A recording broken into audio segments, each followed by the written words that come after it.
Más oscuro del caso de Jeffrey Epstein nunca salió en las noticias. Lo enterraron antes de que pudiera salir. Seguramente conoces la versión oficial, que en su avión privado llevaba celebridades, políticos y empresarios a una isla perdida en el Caribe, donde los esperaban jovencitas con un perfil muy específico. No era solo la edad, sino algo mucho más perturbador. Pero si escarbamos un poco más, descubrimos que la isla era solo la punta del iceberg. Porque esto pasaba también en Nueva York, Londres, Florida, París y más. Era una red de tráfico de inocentes al servicio de la élite. ¿Cómo logró ocultarlo durante tanto tiempo? Con un sistema, uno para silenciar a las víctimas y otro para controlar a los poderosos. Epstein usaba técnicas que, según fuentes poco difundidas, habría aprendido del Mossad, el servicio de inteligencia israelí. Este es solo uno de los tantos detalles que casi nunca verás en los grandes medios, porque hubo mucho que intentaron enterrar. Pero hoy vamos a rescatar todo aquello que nunca se atrevieron a mostrarnos. ¿De dónde salió realmente su fortuna? ¿Por qué el sistema entero lo protegía? ¿Y de verdad se autoeliminó o alguien lo hizo desaparecer? Y mientras avanzamos vamos a ir contando cuántos delitos cometió y por cuántos salió impune. A ver si aciertas el número al final. Jeffrey Epstein nació en 1953 en Brooklyn, Nueva York, dentro de una familia judía de clase media. Su papá, Seymour, era obrero y jardinero y su mamá, Paula, trabajaba como asistente en una escuela. Un amigo de la infancia de Jeffrey comentó que Paula era una madre y ama de casa maravillosa, a pesar de tener un trabajo de tiempo completo. Y los vecinos decían de la familia que eran las personas más amables. Jeffrey creció en un vecindario privado, tranquilo, descrito por algunos como un refugio de clase media. Desde pequeño demostró tener mucha facilidad para las matemáticas y también para el piano clásico. Era tan inteligente que se saltó 2 grados y terminó la prepa a los 16. Sus amigos de esa época lo recuerdan como alguien dulce y generoso, aunque también callado y medio nerd. Le decían Epi. Una amiga de la infancia lo describe como un chico promedio, muy bueno en matemáticas, un poco pasado de peso, con pecas y siempre sonriendo. En las fotos de esos años, según el periodista Ari Feldman, se le ve con una expresión tranquila, rasgos suaves, nada que ver con la sonrisa arrogante que mostraría después, la misma con la que acabaría siendo reconocido. Hasta ahora, la infancia de Jeffrey no tiene nada fuera de lo común. De hecho, hasta podría decirse que fue bastante tranquila, incluso agradable. Entonces, ¿cómo alguien con una infancia así termina convirtiéndose en un depredador? Epstein entró a la universidad a estudiar fisiología matemática, pero nunca se graduó. Y es justo ahí, a los 21 años, donde empiezan a aparecer algunos de los primeros focos rojos. Sin haber terminado la universidad, consiguió trabajo como profesor de matemáticas en la Dalton School, una escuela privada en Manhattan donde iban hijos de algunas de las familias más ricas del país. Ahí varios exalumnos recuerdan que tenía comportamientos bastante inapropiados. Le prestaba demasiada atención a las alumnas que eran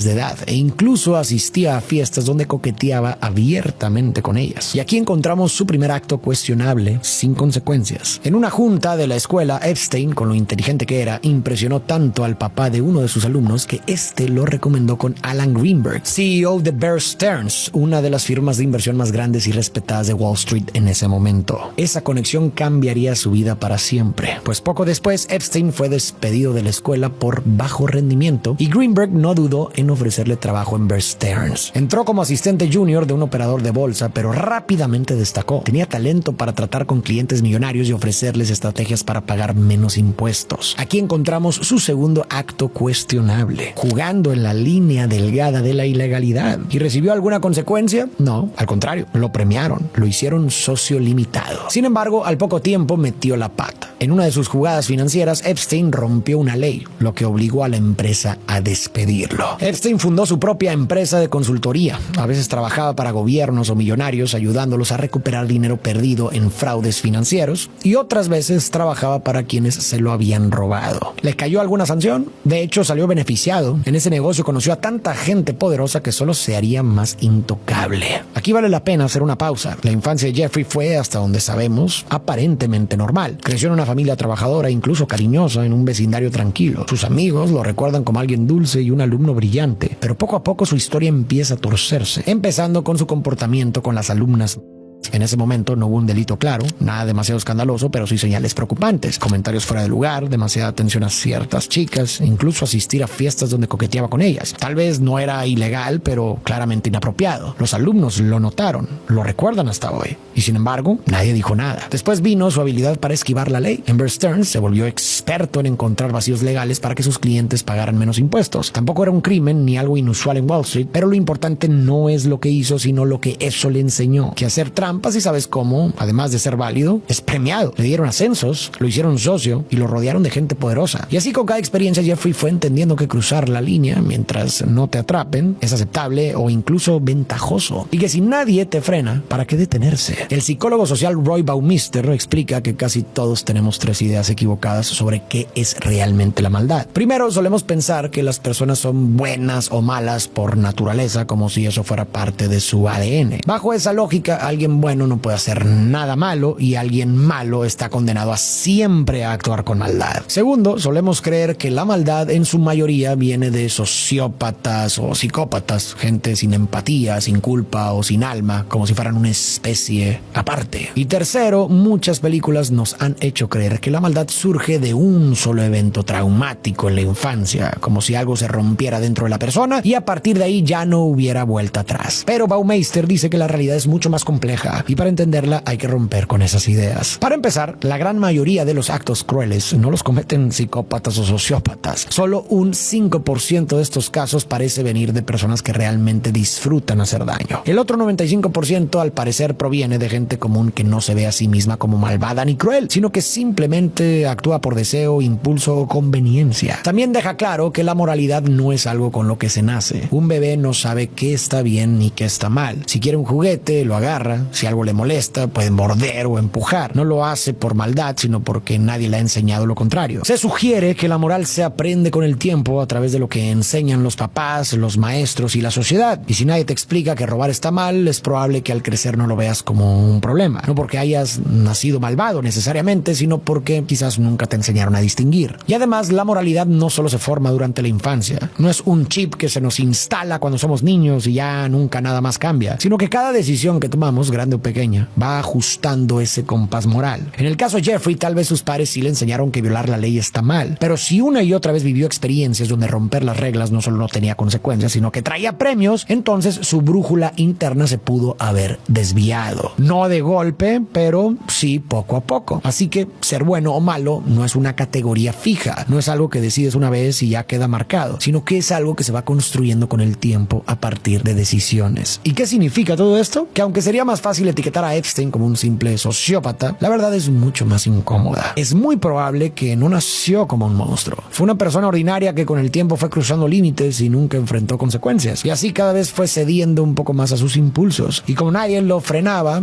al contrario, lo premiaban, siguió avanzando. Y eso es escalofriante, porque si Epstein hubiera sido simplemente un sociópata, podríamos quedarnos tranquilos pensando que fue un caso aislado. Pero si no lo era, entonces implica que muchas otras personas, si supieran que jamás serían castigados, también serían capaces de hacer lo mismo. Y parece ser que eso fue lo que pasó. Las mansiones de Epstein se convertirían en el punto de encuentro de algunos de los hombres más poderosos del mundo. Políticos, empresarios, miembros de la realeza, gente que usaba su poder, su dinero y su influencia para hacer lo que querían, con quien querían, sabiendo que nadie los iba a tocar. Epstein comenzó a trabajar con clientes cada vez más envueltos en operaciones oscuras. Uno de ellos fue Adnan Khashoggi, un empresario multimillonario que en secreto ayudaba al gobierno de Estados Unidos, bajo el mando del presidente Ronald Reagan, a enviar armas a Irán, algo que en ese momento era completamente ilegal. Pero eso no fue todo. El dinero que Irán pagó por esas armas fue desviado por el propio presidente para financiar a los Contras, un grupo rebelde de Nicaragua que intentaba derrocar al régimen, algo que también estaba prohibido por el Congreso de Estados Unidos. ¿Alguien recibió una sanción? Claro que no. Cuando cambió el gobierno, el nuevo presidente los indultó. ¿Por qué? Porque él también estaba implicado. Otros de los clientes de Epstein también estaban metidos en estas cosas como espionaje y lavado de dinero. Además, viajaba constantemente entre Estados Unidos, Europa y el Medio Oriente, especialmente a países como Arabia Saudita e Irán. Lo que nos sugiere que no era un simple asesor financiero, sino que estaba metido personalmente en esas operaciones y, por supuesto, cobrando muy bien por ello. En ese mismo periodo, Epstein le comentó a varias personas que trabajaba como agente de inteligencia. Algunos creen que era puro invento, pero se ha encontrado que tenía un pasaporte falso con su foto, otro nombre y una dirección en Arabia Saudita. Además, periodistas analistas como Howard, Cronin y Robertson lo vinculan directamente con el Mossad, el servicio secreto de inteligencia de Israel conocido por espionaje, infiltraciones y eliminatos encubiertos. Según esas fuentes, Epstein se dedicaba a recolectar información comprometedora sobre gente poderosa para luego chantajearla. Más adelante veremos que esta habilidad para obtener información sensible sería clave para construir y mantener su poder. En 1987, Epstein empezó a trabajar con Steven Hoffenberg, un estafador financiero, en un nuevo proyecto, Towers Financial. El modelo era el siguiente: convencían a la gente de invertir su dinero prometiéndoles rendimientos altísimos, pero todo era una mentira. La empresa no generaba ganancias reales, sino que solo usaban el dinero de nuevos inversionistas para pagar a los anteriores. Un esquema muy común,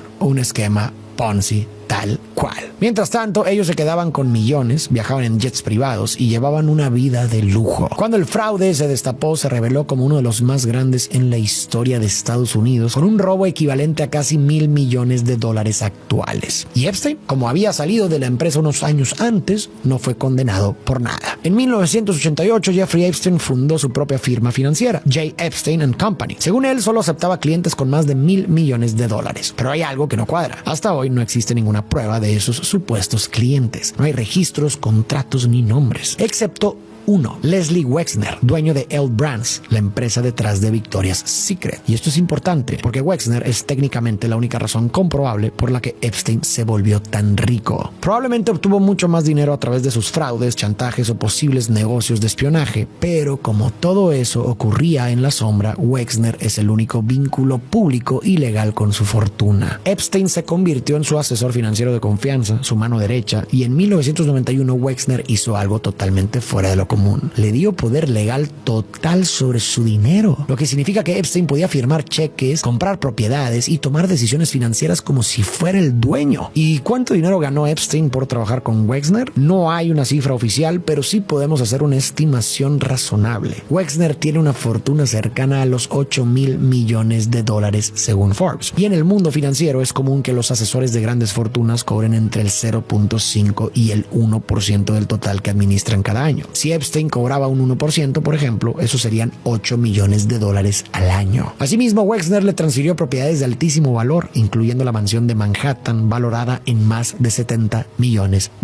Pero esta no era una mansión cualquiera, era posiblemente la residencia privada más grande de todo Manhattan, ubicada entre la Quinta Avenida y Madison, una de las zonas más exclusivas y caras de todo Nueva York. Sin embargo, esta mansión se volvería el escenario de múltiples donde decenas de chicas jóvenes entrarían sin saber realmente a qué iban. Sumando todo, se estima que Epstein ganó al menos $200 millones gracias a su relación con Wexner. Pero incluso eso se quedó corto, porque cuando todo salió a la luz, Wexner declaró que Epstein lo había defraudado, robándole $46 millones. A partir de su relación con Wexner, Epstein empezó a moverse en círculos cada vez más exclusivos. Asistía a desfiles de Victoria's Secret, a salir con modelos y a rodearse de figuras de alto perfil como Donald Trump, Bill Clinton y el príncipe Andrés. De hecho, Trump llegó a decir: Jeff es un tipo estupendo, es muy divertido estar con él. Incluso se dice que le gustan las mujeres hermosas tanto como a mí, y muchas de ellas son bastante jóvenes. No hay duda, Jeffrey disfruta de su vida social. Probablemente hoy daría lo que fuera por borrar esa cita. Ese mismo año en que Wexner lo convirtió en su mano derecha, Epstein tuvo otro encuentro clave. Conoció a Ghislaine Maxwell. Ghislaine era hija de Robert Maxwell, un magnate británico conocido por su estilo de vida exagerado: mansiones, helicópteros privado, yate de lujo. Pero detrás de toda esa opulencia había algo turbio. Cuando Robert murió, en circunstancias bastante sospechosas por cierto, salió a la luz que había robado más de $400 millones de los fondos de pensión de sus propias empresas. Mientras él llevaba una vida de excesos, dejó a miles de empleados sin los ahorros de toda su vida. Fue uno de los escándalos financieros más grandes de la época, y la familia Maxwell cayó en desgracia pública. Ghislaine, que había crecido rodeada de privilegios, de pronto lo perdió todo: la fortuna, el estatus y el acceso a la élite. Hasta que conoció a Epstein, un hombre con dinero, conexiones y que, al igual que su padre, no tenía problema en meterse en negocios turbios. Al principio, Epstein y Ghislaine tuvieron una relación romántica y ella se volvió su mano derecha en todo lo personal. Organizaba su agenda, supervisaba al personal doméstico, coordinaba las fiestas y era quien le presentaba a gente influyente. A cambio, Epstein le ayudaba a mantener el estilo de vida al que siempre había estado acostumbrada. Incluso le compró un departamento propio en Nueva York a solo unas cuadras de su mansión. Fue en esta época cuando todo empezó a ponerse realmente turbio. Aunque la mayoría asocia los con la isla de Epstein, en realidad todo había comenzado mucho antes, en su departamento de Nueva York, donde empezaron a definir su forma de operar. No está del todo claro cómo inició. Lo que sí sabemos es que desde 1991 Epstein empezó a usar su poder y contactos para atraer a chicas jóvenes. Usaba su vínculo con Victoria's Secret para hacerles creer que podía conseguirles trabajo como modelos. Y claro, una vez que entraban a su departamento ya te imaginarás lo que realmente pasaba. Sin embargo, lo que al principio eran encuentros aislados pronto se convirtió en algo mucho más perverso. Junto con Ghislaine armaron un sistema,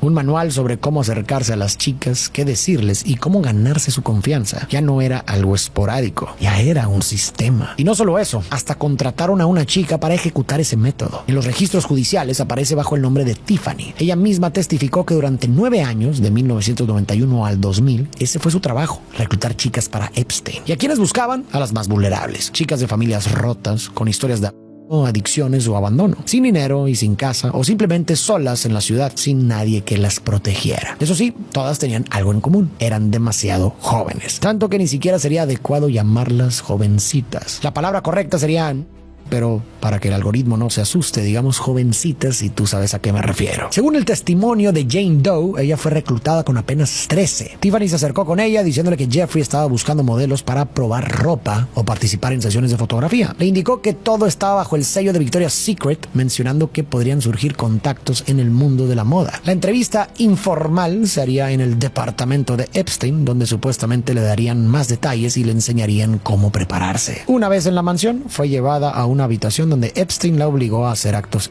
y esta fórmula la repetirían una y otra vez. Sin embargo, lo que al inicio era solo para Jeffrey, pronto se convirtió en un servicio que también ofrecían a sus amigos más cercanos. Y repito, ya no era algo casual, sino una operación perfectamente organizada. Años después se encontraron notas dentro de las propiedades de Epstein con mensajes como: dice que puede estar ahí a las 2 porque tiene escuela, o incluso tengo una de 6 por 2 para las 4, es decir, una de 12 para las 4 de la tarde. Así, la mansión de Epstein se convirtió en un lugar donde hombres poderosos se reunían para cometer actos reprobables con jovencitas. Estos hombres se encargaban de dejar muy claro que tenían poder, dinero y contactos, y que si alguien hablaba, ellas o sus familias podrían pagar las consecuencias. Esto siguió ocurriendo durante años hasta que en 1996 Maria Farmer se atrevió a denunciar. Maria había conocido a Epstein durante una de sus exposiciones de arte. Meses después, él le ofreció trabajo como recepcionista en su departamento de Nueva York. Ya te imaginarás la cantidad de jovencitas que Maria veía entrar, llevadas personalmente por Ghislaine. En una ocasión, Epstein le mostró las cámaras de seguridad instaladas por toda la casa. A Maria le llamó la atención que muchas estaban colocadas en lugares privados: baños, habitaciones y vestidores. No parecía un sistema de seguridad normal, más bien parecía una forma de vigilar y posiblemente grabar todo lo que pasaba ahí. ¿Con qué fin? Muy probablemente para tener material que pudiera usarse como presión o chantaje. Este dato es clave para entender todo lo que vino después. Como mencionamos antes, hay una teoría que dice que antes de volverse famoso, Epstein pudo haber trabajado con el Mossad, el servicio secreto de Israel. No hay pruebas definitivas, pero varias fuentes apuntan a que pudo haber sido colaborador o informante. ¿Y por qué esto sería importante?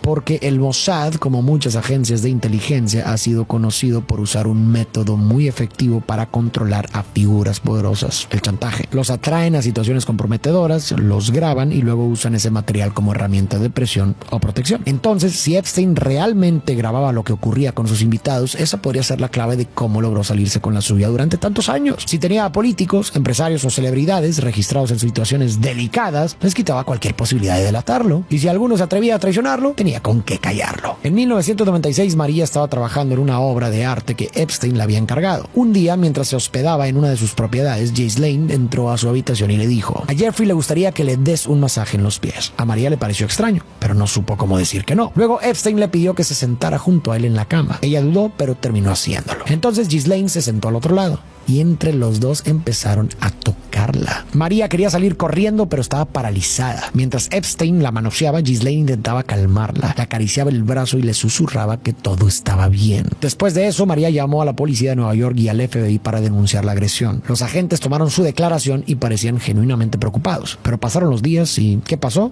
Nada. Por alguna razón, la denuncia contra Epstein quedó enterrada, como si nunca hubiera existido. Para el año 2000, Epstein ya era famoso en los círculos más exclusivos de Nueva York. Aparecía en galas, cenas privadas y subastas de arte. suerte. Pero había algo raro. Todos conocían su nombre, pero nadie sabía exactamente a qué se dedicaba. Decía ser asesor financiero, pero nadie podía mencionar ni un solo cliente. En ese contexto, Vanity Fair decidió hacerle un perfil. La encargada fue Vicky Ward. Y desde el primer encuentro, algo no le cuadró. Epstein quería controlar absolutamente todo. Qué fotos se usaban, qué palabras se publicaban. Insistía en proyectar una imagen de filántropo académico rodeado de ciencia, arte y prestigio, pero entre más escarbaba Vicky, más inconsistencias encontraba. Hasta que un día dio con un nombre, Maria Farmer. Y no solo ella, su hermana menor, Annie, también había sido víctima. Vicky las entrevistó y confirmó los datos y armó un reportaje sólido. Pero antes de publicarlo había que seguir el protocolo periodístico, contactar a Epstein y darle oportunidad de responder. Jeffrey no solo se negó, llamó al editor en jefe de Vanity Fair, Graydon Carter, exigiendo que no se publicara. Luego llegaron los regalos. Primero una cabeza de gato muerto, después una bala. Cuando el artículo salió a la luz, las hermanas Farmer ya no estaban. Sus testimonios habían sido eliminados y el título que quedó fue El talentoso señor Epstein. Con el tiempo, la red de abusos no solo siguió, se volvió más sofisticada. Ahora su base estaba en Palm Beach. Y no fue casualidad.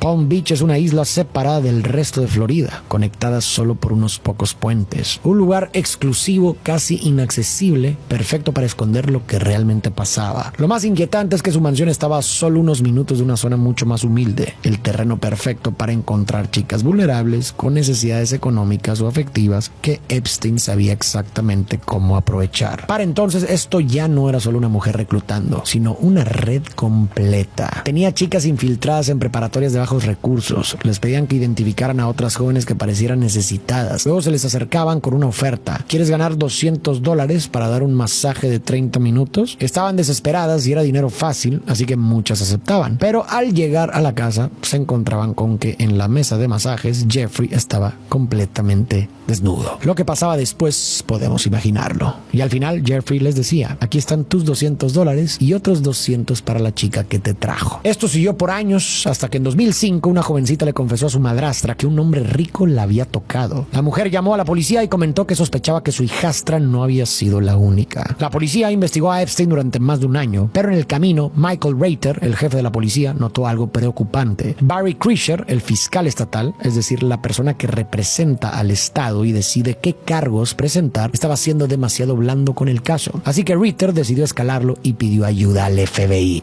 Encontraron fotos de libros de sadomasoquismo y testimonios de empleados que decían que Epstein recibía masajes hasta 3 veces al día. Hallaron datos de chicas que fueron reclutadas de Sudamérica y Europa, al igual que unas trillizas de 12 que fueron traídas desde Francia para el cumpleaños de Epstein y regresadas al día siguiente después de haber sido utilizadas por él. El FBI logró identificar a 34 jovencitas como víctimas directas. La policía de Palm Beach estableció que Epstein debía ser acusado de 4 cargos por relaciones ilegales con y un cargo por Michael, el jefe de la policía, estaba convencido de que lo iban a condenar. Había demasiadas pruebas. Sin embargo, Krischer, el fiscal, tomó una decisión que nadie entendía. En lugar de presentar los cargos y llevar a Epstein a juicio, envió el caso a un gran jurado. Un gran jurado es un grupo de ciudadanos que revisa la evidencia y decide si hay pruebas suficientes para acusar formalmente. Pero este proceso, que ocurre a puerta cerrada, suele usarse, y todos lo sabían, para suavizar los cargos o evitar condenas fuertes. Y eso fue lo que pasó, pero llevado al extremo. Epstein terminó acusado solo de un cargo menor por solicitud de prostitución. Nada por uso de jovencitas, aunque la gran mayoría de las víctimas eran de 14 y 15. El FBI no se quedó conforme. Abrió una nueva investigación y logró presentar una acusación formal más completa. Pero otra vez el caso quedó en manos del fiscal federal del Distrito Sur de Florida, Alex Acosta. Y otra vez hubo un acuerdo. Epstein aceptó declararse culpable por 2 cargos graves de y Acosta le otorgó inmunidad total frente a cualquier cargo criminal federal. Años después, Acosta justificó su decisión diciendo que le advirtieron que Epstein pertenecía a inteligencia, que estaba fuera de su alcance y que mejor no se metiera. La sentencia fue una burla, solo 18 meses de cárcel, y ni siquiera eso cumplió como debía. No fue a una prisión común, sino a una cárcel del condado con condiciones mucho más suaves. A las pocas semanas le dieron permiso especial para para salir 6 días a la semana, hasta 12 horas al día, supuestamente para ir a trabajar a su oficina. O sea, solo dormía en la cárcel y pasaba el día afuera. Al final, solo cumplió 13 de los 18 meses y fue liberado bajo libertad condicional por 1 año, lo que significaba que no debía salir del estado, debía registrarse como agresor carnal y no podía acercarse a menores. ¿Y qué fue lo que sucedió? Viajaba en su jet privado, iba a sus propiedades en Nueva York y a las Islas Vírgenes y, según testigos posteriores, volvió a hacer exactamente lo mismo: reclutar, pagar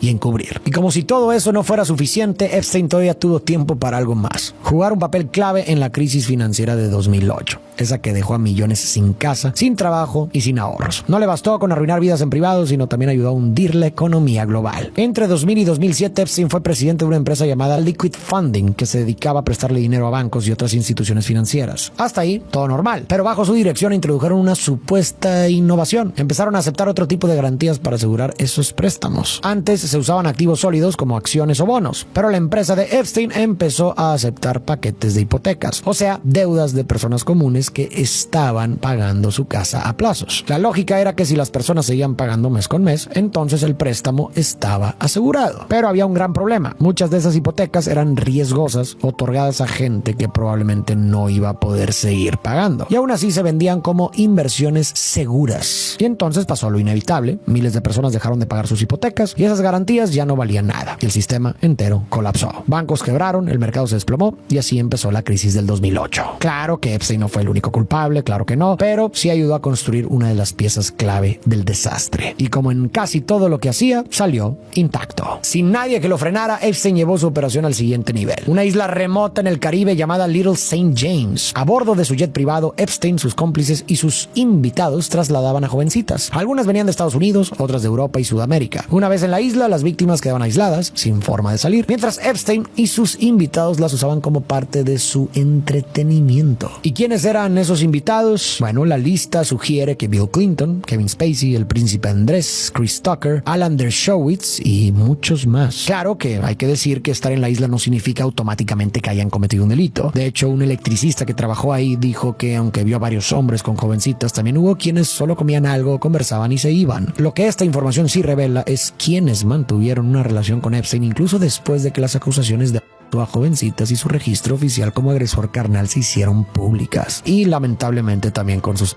Pero en 2015 algo cambió. Virginia Roberts tuvo el valor de presentar una demanda. Afirmaba que con solo 15 había sido reclutada por Epstein y Ghislaine para ser una esclava carnal. La habían presionado para tener relaciones con el príncipe Andrés. Sus declaraciones se convirtieron en noticia internacional. Y aunque tristemente no pasó nada en lo legal, algo muy importante sí sucedió. Muchas mujeres que vieron lo que hizo Virginia empezaron a pensar que quizá ellas también podían hablar. Fue así como en 2016 una mujer identificada como Katie Johnson presentó otra demanda relatando que a sus 13 había sido atraída a las fiestas de Epstein con promesas de dinero y una carrera de modelaje. Y ella asegura que Donald Trump, en ese momento candidato a la presidencia de Estados Unidos, la golpeó y la forzó. Después de eso, Epstein procedió a hacer lo mismo. Esta acusación fue una bomba mediática. El público empezó a preguntarse qué tan profundo era el alcance de los actos de Epstein y de su círculo íntimo. Pero nuevamente, la justicia no avanzó. Katie recibió tantas amenazas que se vio obligada a retirar la demanda. Sin embargo, Julie Brown, una reportera del Miami Herald, no soltó el caso. Durante más de 1 año se dedicó a rastrear miles de documentos judiciales, muchos de ellos sellados o convenientemente perdidos. Encontró testimonios, reportes policiales y pruebas que en su momento nadie usó para llevar a Epstein ante la justicia como se debía. Localizó a varias víctimas, las entrevistó y confirmó que al menos 80 jovencitas habían sido abusadas, aunque luego se estimaría que quizás fueron más. Finalmente, en 2018, Brown publicó su investigación Perversión de Justicia. Fue el punto de quiebre. El escándalo explotó y la presión pública creció tanto que la Fiscalía Federal ya no tuvo opción. Reabrieron el caso. Y ahora sí, el 6 de julio del 2019, Jeffrey Epstein fue arrestado en el aeropuerto de Teterboro, en Nueva Jersey. Esta vez, las acusaciones reflejaban lo que realmente había hecho: tráfico de jovencitas. Lo trasladaron de inmediato al Metropolitan Correctional Center en Manhattan, una prisión federal supuestamente de máxima seguridad. Registraron su mansión y encontraron cientos y tal vez miles de fotos de mujeres sin ropa. Algunas de esas Y en una caja fuerte encontraron discos compactos con etiquetas que indicaban qué jovencita había estado con qué hombre. Llevaban un registro detallado de cada encuentro, muy probablemente para, como ya dijimos, poder chantajear y controlar. Además, encontraron $70,000 en efectivo, 48 diamantes y un pasaporte austriaco falso. Todo listo para huir si era necesario. 2 días después llegó la acusación formal. La pena mínima era de 45 años de cárcel. Y para alguien de 66 años como Epstein, eso era prácticamente una cadena perpetua. Una semana más tarde, el caso estalló todavía más. Se publicaron cientos de páginas de evidencia, testimonios, registros de vuelos en su avión privado y lo más explosivo, los nombres. Políticos, empresarios y figuras públicas que también estaban involucrados. El 18 de julio, Epstein intentó salir bajo fianza, es decir, quedarse en su casa mientras esperaba el juicio. Ofreció $100 millones, arresto domiciliario en su mansión de Manhattan y un brazalete electrónico para que lo vigilaran. Pero el juez no se lo permitió. Con su historial, sus conexiones y su dinero, estaba claro que no podían darle ni un centímetro para moverse. Fue un golpe duro para Epstein,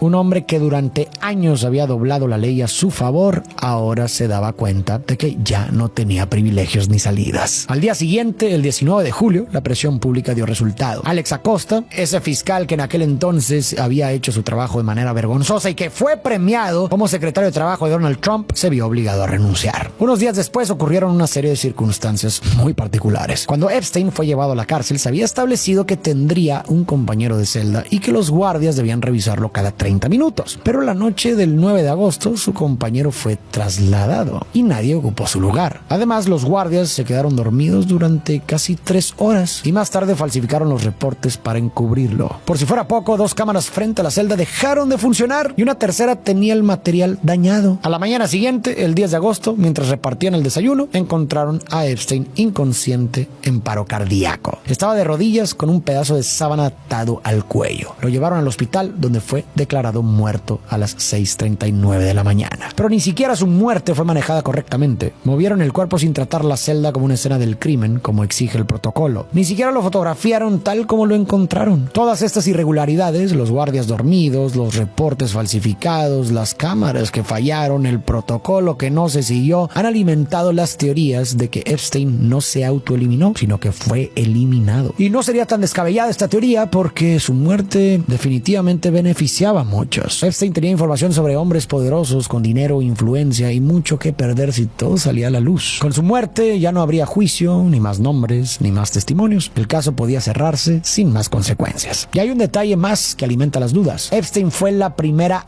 autoeliminación registrada en el Metropolitan Correctional Center en 14 años. La forense oficial de Nueva York, Barbara Sampson, hizo la autopsia y concluyó que fue una muerte por ahorcamiento, resultado de una autoeliminación. Pero Michael Baden, ex jefe forense de la ciudad, no estuvo de acuerdo. Michael había participado en casos de alto perfil como el juicio de O.J. Simpson y las investigaciones de los asesinatos de John F. Kennedy y Martin Luther King Jr. Según él, las fracturas en el cuello eran más consistentes con estrangulamiento que con ahorcamiento. De hecho, afirmó que en más de 1,000 autoeliminaciones en prisión que había revisado, nunca había visto 3 fracturas como esas. También señaló que la herida en el cuello estaba en el centro, no bajo la mandíbula como suele ocurrir en los ahorcamientos. La marca era más delgada que la sábana supuestamente usada y había sangre en el cuello, pero no en la sábana. Otros expertos, incluidos cirujanos del Emory University Hospital, lo refutaron. Argumentaron que ese tipo de fracturas sí pueden ocurrir en una autoeliminación, especialmente en personas mayores, porque el hueso hioides es frágil. Además, 2 días antes de morir, el 8 de agosto, Epstein firmó su testamento final, lo que podría indicar que se estaba preparando para ponerle fin a todo. Sin embargo, para otros esto sugiere que sabía que algo iba a pasar y quiso dejar todo resuelto antes de que ocurriera. ¿Epstein se autoeliminó o alguien se encargó de eliminarlo? La historia de Epstein se volvió mediática no solo por lo que hizo, sino por quienes estaban involucrados: políticos, empresarios y celebridades. Si no hubiera sido por esos nombres de alto perfil, quién sabe si alguien lo hubiera investigado o detenido. Quizás hoy seguiría haciéndolo. La dura realidad es que hay muchísimas mujeres viviendo lo mismo, pero como no sucede en islas privadas ni en mansiones de Manhattan, sino en casas normales, oficinas y escuelas, como no hay famosos ni titulares escandalosos, el